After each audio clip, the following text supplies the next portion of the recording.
కాంగ్రెస్ ముద్రించిందని సామాజిక న్యాయ సమర భేరీ సభ నిర్వహిస్తున్నారని కేంద్ర హోంశాఖ సహాయ మంత్రి బండి సంజయ్ కుమార్ అన్నారు. ఈ సందర్భంగా ఆయన మాట్లాడారు. దేశాన్ని రాష్ట్రాన్ని అర్ధ శతాబ్దానికి పైగా పాలించిన కాంగ్రెస్ పార్టీ నెలలో ఒక్కసారైన బీసీని ప్రధానమంత్రిని ముఖ్యమంత్రిని చేయలేదన్నారు. దళిత బడుగు బలహీన వర్గాలు అత్యధిక లబ్ధి పొందే అవకాశం ఉన్న 6 గ్యారెంటీలను కూడా అమలు చేయకుండా ప్రజల్ని మోసం చేస్తోందని మరి ఏ ముఖం పెట్టుకుని సభ నిర్వహిస్తున్నారు? ఏఐసీసీ అధ్యక్షులు మల్లికార్జున ఖార్గే ప్రజలకు సమాధానం చెప్పాలని, లేకుంటే ఆ సభకు సామాజిక న్యాయ సమర భేరీ అని పేరు మార్చుకోవాలని అన్నారు. బీసీలందరూ గల్లా ఎగరేసుకొని మా బీసీ వర్గానికి సంబంధించిన వ్యక్తి ఇలా ప్రధానమంత్రి అని చెప్పి గర్వంగా ఘనంగా చెప్పుకునేటువంటి అవకాశం భారతీయ జనతా పార్టీ ఈ దేశానికి అందించింది. కానీ నరేంద్ర మోడీ గారిని ప్రధానమంత్రిగా చేసే సమయంలో కూడా హేళన చేసినటువంటి పార్టీ కాంగ్రెస్ పార్టీ. ఛాయంకునే వ్యక్తి ప్రధానమంత్రి చేస్తారని చెప్పి సోషల్ మీడియా ద్వారా అనేక వ్యంగ్యాస్త్రాలు చేసినటువంటి పార్టీ కాంగ్రెస్ పార్టీ. అంటే ఒక బీసీ వ్యక్తిని ప్రధానమంత్రి చేస్తే ఓరవలే కాంగ్రెస్ పార్టీ. వ్యంగ్యాస్త్రాలు సంధించింది కాంగ్రెస్ పార్టీ. ఒక బీసీని ప్రధానమంత్రి చేస్తారా అని చెప్పి కాంగ్రెస్ పార్టీకి కసి, కోపం. బీసీలు అంటే కాంగ్రెస్ పార్టీ కోపం మొదటి నుంచి వ్యతిరేకత ఒకటే గాంధీ కుటుంబమే.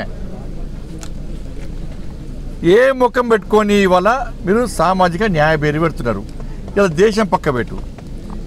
ఉమ్మడి ఆంధ్రప్రదేశ్ కానీ తెలంగాణ రాష్ట్రం ఏర్పడ్డది. ఇంతవరకు ఈ 50 సంవత్సరాల కాల వ్యవధిలో కాంగ్రెస్ పార్టీ ఈ రాష్ట్రాన్ని వెళ్ళింది. ఒక్క బీసీనన్నా మీరు ముఖ్యమంత్రి చేసినరా? ఉమ్మడి ఆంధ్రప్రదేశ్ కానీ తెలంగాణ రాష్ట్రం మొన్న ఏర్పడ్డది. ఇన్ని సంవత్సరాల కాంగ్రెస్ పార్టీ పాలనలో ఒక్క బీసీనన్నా మీరు ముఖ్యమంత్రి చేసినరా? చెప్పాలి. నరేంద్ర మోడీ గారు హైదరాబాద్కి వచ్చి ఎన్నికల సందర్భంగా భారతీయ జనతా పార్టీని గెలిపించండి, భారతీయ జనతా పార్టీని గెలిపిస్తే బీసీ వర్గానికి సంబంధించిన వ్యక్తినే ముఖ్యమంత్రి చేస్తామని చెప్పి స్పష్టంగా, ధైర్యంగా, నిస్సంకోచంగా, నిజాయితీ నిబద్ధతతో ప్రకటించిన పార్టీ భారతీయ జనతా పార్టీ. అటువంటి మహానుభావుడు నరేంద్ర మోడీ గారు.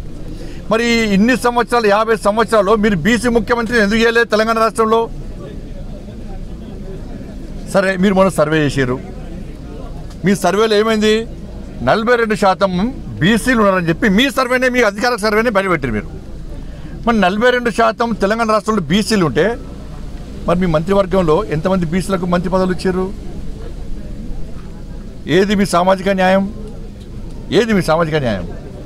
ఎవరికి ఇచ్చారు? మొదటిదాకా మా జిల్లాకు సంబంధించిన పొన్న ప్రభాకరానికి ఇచ్చారు, వరంగల్ జిల్లాకు సంబంధించి కొండ సురేఖకి ఇచ్చారు, మొన్న శ్రీహర్ అన్నకి ఇచ్చారు, శ్రీహర్ ముదిరాజు గారికి ఇచ్చారు. మొన్న పొన్న ప్రభాకరానికి ఇస్తే ఏం చేసిండు? ఆయన న్యాయం చేసిండు. ఇప్పుడు మీరు ఒక బీసీ నాయకునికి ఇస్తే ఆ బీసీ నాయకుడు అసెంబ్లీలో కానీ బయట కానీ బీసీ యొక్క వాణి, బీసీ గొంతుగా మారిన విషయం వాస్తవం. నేను అన్నీ ఒప్పుకుంటా, వాస్తవాలు ఒప్పుకున్నాను. ఆయన ఏ పార్టీ కానీ, ఏ మంత్రి కానీ, పొన్న ప్రభాకర్ గారు ఇంట కానీ బయట కానీ, అంతర్గత పార్టీలో కానీ, అసెంబ్లీలో కానీ, అసెంబ్లీ బయట కానీ బీసీ గొంతుగా వినిపించాడు. మరి అట్లనే ఇంకా కొంతమంది అటువంటి బీసీ నాయకులకు ఇస్తే ఇలా బీసీ సమస్యల మీద, బీసీ సమాజం ప్రేమతోని వాళ్ళ కోసం కొట్లాడే అవకాశం ఉంటుంది కదా. ఎందుకు ఇవ్వాలి మరి? బీసీలు ఎంతమందికి ఇచ్చారు? 3కి ఇచ్చారు మీరు. 42% జనాభా ఉంది, బీసీ జనాభా ఉందని చెప్పింది మీరే. మొదటిగా 2కే ఇచ్చి ఇలా మీరు ఒక్కరికే ఇంకొకరికి ఇచ్చి 3 ఇస్తే మీరు ఏం న్యాయం చేస్తున్నారు? ఆ సురేఖకు కూడా మళ్ళీ మహిళా కోటలు ఇచ్చారు. ఒకటి బీసీల గురించి మాట్లాడే అర్హత మీకు లేదు. 2500 రూపాయలు పెన్షన్ ఇస్తున్నారు. దాని మీద సభ పెట్టుకోండి, సభల ద్వారా స్పష్టం చేయండి. అలా దానిలో బీసీ, ఎస్సీ, ఎస్టీలు ఎక్కువ ఉంటారు కదా.